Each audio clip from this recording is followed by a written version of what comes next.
You know what's true about this world? We like to celebrate flashy things. But what about courage? What about bravery? What about suffering? This is the place we give credit to what often goes unseen. This is the place we honor choosing grit. Ready? No.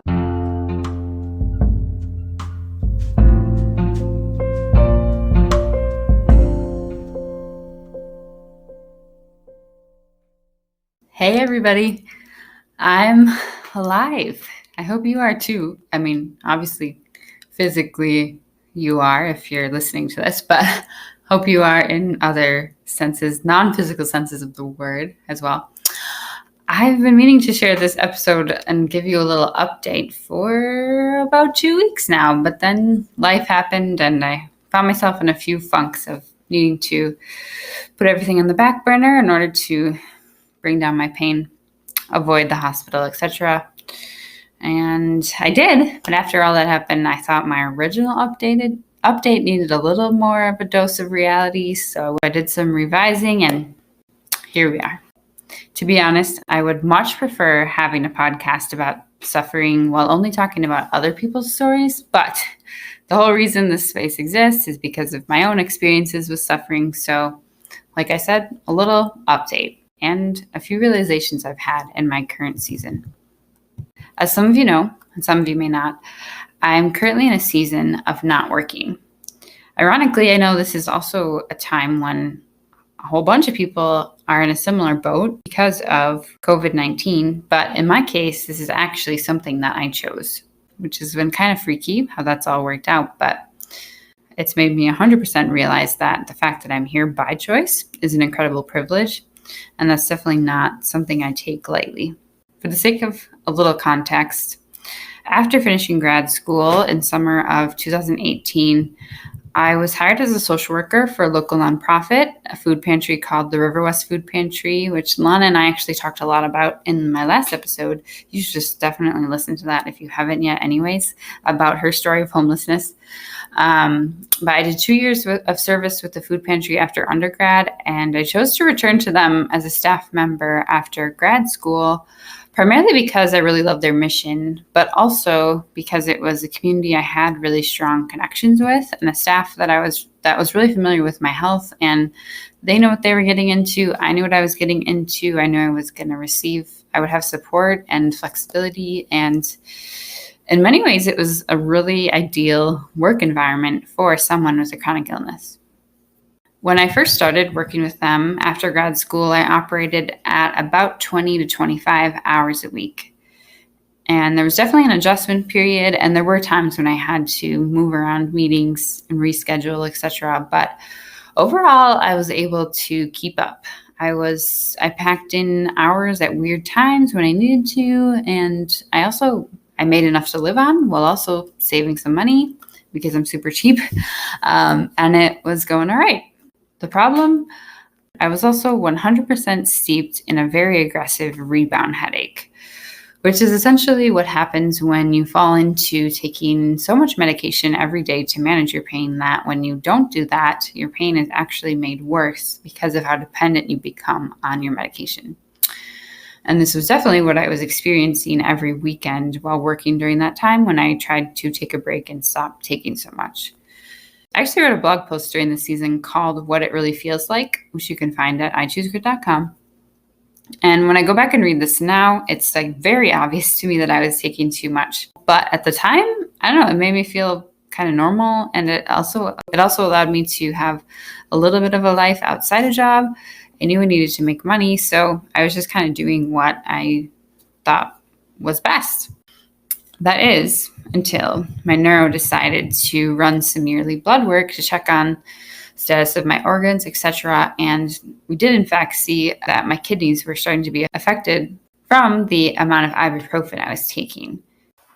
So, a long story short, I kind of found myself relearning how to have a job again, and I tried originally cutting back to 15 hours a week because, again, super flexible, supportive employer, total gift. And for 6 to 7 months or so, I fumbled through it, and kind of did it, but I was still generally pushing it a lot. And there were multiple times every week when I found myself putting my health to the side and just taking whatever I needed to get through work. And before I knew it, I found myself back in a rebound headache. At the same time, I could almost sense my body becoming more and more deconditioned as I continued to operate in preservation mode, aka resting as much as possible when I wasn't at work for the sake of being at work, etc., etc. This is essentially how I got through school, and I was willing to operate this way for the sake of getting my degree and take whatever I needed at that time. But especially while starting to think about future Carrie in 50 years from now, who would like to still have organs and also some muscle mass, I started to wonder if it was really worth it.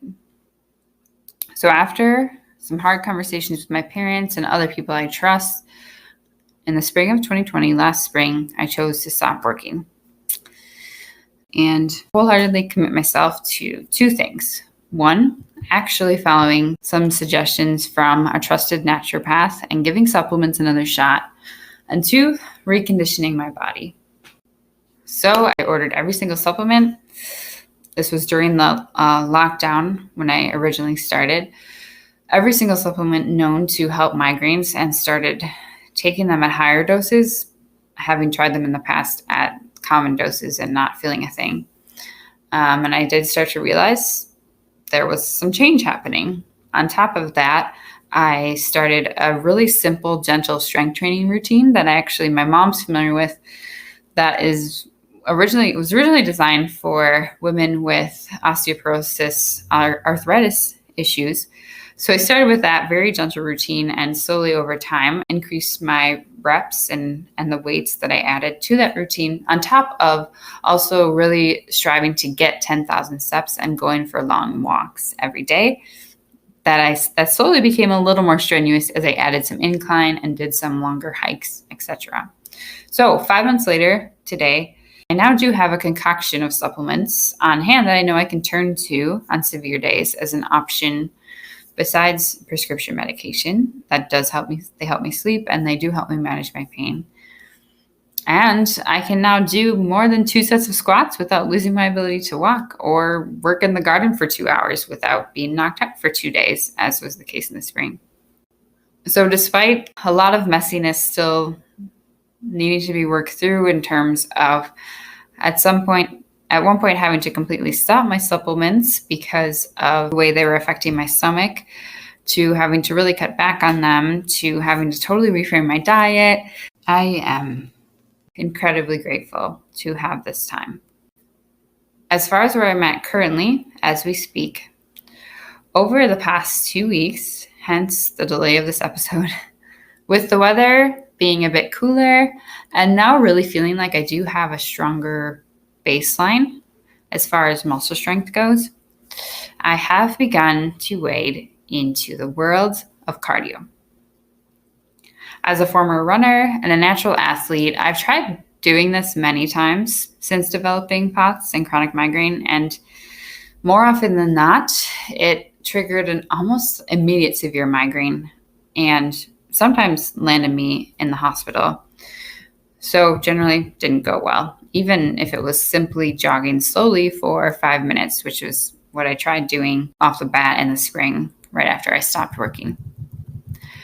However, based on how it's been going so far recently, with the 1 day of incredibly slow jogging intervals that I've done and the few days of longer, a little more strenuous biking I have under my belt, this is not completely the case now.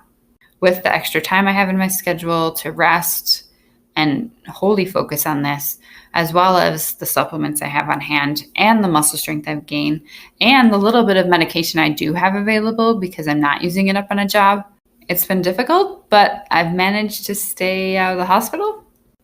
It does definitely still increase my pain.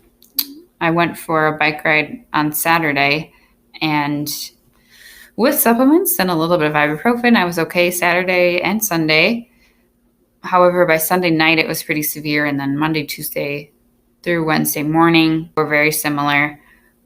today I finally feel like I'm in the place where I can go again. But again, definitely not easy. But the theory with cardio is that the more you do it, the more tolerable it becomes. There's a lot of studies that show that. And especially in terms of POTS and chronic migraine, if you get to a certain point, cardio can actually reverse a lot of your POTS symptoms and act as a preventative to migraines. So, despite how difficult it will be, cardio exercise is potentially something that could help me manage my pain that's also not harmful to my body. And really getting to the point of even experimenting with it was one of my goals. And I have the time, so I have to try it. 2 months from now, I might still come to the conclusion that it's simply something I can't do, but figuring that out is my job right now.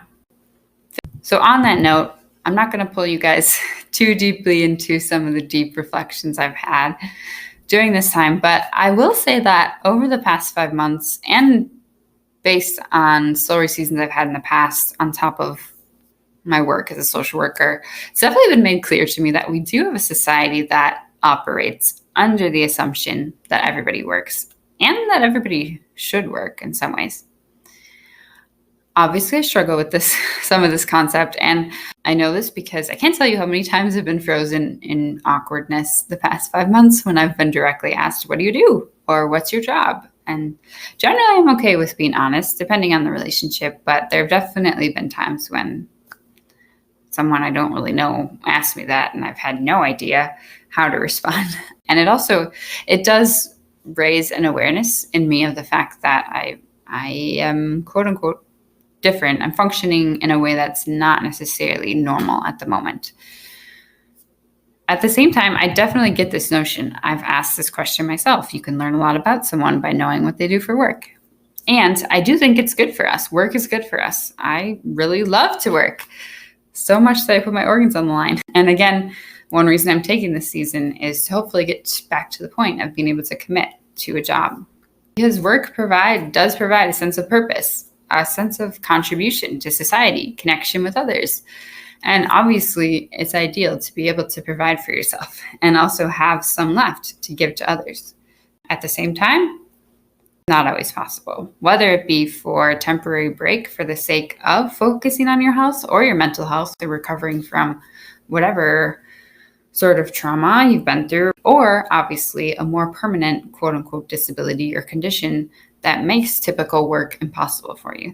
So, one proposition I have based on what I've been pondering recently: what if instead of holding the belief that everyone should work, we elevated the concept that everyone has something to offer? A few reasons I say this. For one, it's no doubt that a common assumption made of people that don't work can be laziness. I'm not going to say that that's never true, but I'm not sure I know anyone who, while knowing and believing that they really do have something to contribute, some way that they can be of service, despite the condition they're facing, despite their disability, despite recovering from a trauma, or despite some other major challenging circumstance, while believing that despite all that, you do still have something that can be a gift. I don't know many people that really do believe that to their core, or at least choose to believe that. Maybe they don't always feel like that, but strive to believe that. I don't know many people that then don't choose to find a way to live it out, whether that be within your family or your roommates if work isn't an option, or even simply through prayer. At the same time, I also know that when you are steeped in some form of chronic stressor or challenging circumstance that can keep you from having that thing you're pouring into, that opportunity for service, it gets really easy to fall into the belief that you aren't capable. In terms of my story, I definitely do feel a certain sense of peace about making exercise my job right now, and I see the value in that. But you know what else for me has been a total saving grace in this season? This podcast. It provides me something I'm passionate about that gives opportunities to have conversations that are really, really life-giving to me that I would want to have otherwise, while also allowing me to keep honing my professional therapy, social working skills, and it's something I can do completely on my own time. I can't tell you how many times I've done this from my pillow while my head was really bad or I was highly medicated with prescription meds. Well, the passion that I have for this project provided a distraction that I really needed, and also provided a sense that I was doing something meaningful in a time when I otherwise maybe would have turned to Netflix or scrolling social media, which I'm not going to lie, I still do sometimes, but that doesn't necessarily fulfill me in the same way. Transitioning into the part of this episode that I'm incredibly uncomfortable with. I just have to put this out there though, because I know I'm someone that doesn't think of these things unless I'm made aware of them. If you are someone who wants to help me have the ability to keep doing this, this is not why I'm publishing this episode. And if you're family that is already a big support to me in life, I'm not talking to you when I bring this up, FYI. As you can imagine, an obstacle to this time and life with chronic illness or any disability in general has been finances. As of now, this podcast is something I would like to continue doing as long as I can, and it's honestly something I would do for free. But as of now, it's not something that provides substantial income for me, and I do only have so much energy. So I have officially made a Patreon page, which offers a way for you to pledge to make a monthly donation. You can literally choose whatever amount you want to donate, and you can cancel it at any time. But this is a space that I am hoping to use more often. It's somewhere that all the supporters can interact with each other, and I would love to use this space to create more of a community among our listeners to the podcast. So if you want to go there, you can simply find it at patreon.com/ichoosegrit. So patreon.com/ichoosegrit. And the link is also in the show notes of this episode and will be in every episode in the future. Really, don't do this if you don't like the podcast. But some of you have chosen to support me already through the way you can do this through the Anchor app, the app that I use to publish my podcast. If you've gone that way, totally great. Fully appreciate that. I simply made a Patreon page to provide opportunity to give whatever amount people want, because that's not something you can do through the Anchor app. Secondly, another simple way you can support me here that doesn't cost anything is by sharing this. In the world of sponsorships for podcasts, you get paid for every single listen, and you get more sponsors as your number of listeners increases. So that number is really important. And this is essentially how the bigwig podcasters can make a really huge income while doing this. And of course, if you haven't yet, and you're a fan, hit subscribe. Thank you all so much for being here. Again, this wouldn't be worth anything if I didn't know there were people on the other side. I love hearing from you. Find me on any of the social medias under I Choose Grit, and maybe try believing you have something to offer this week, as well as helping someone else believe the same. God bless you all. Take care of yourself. Peace.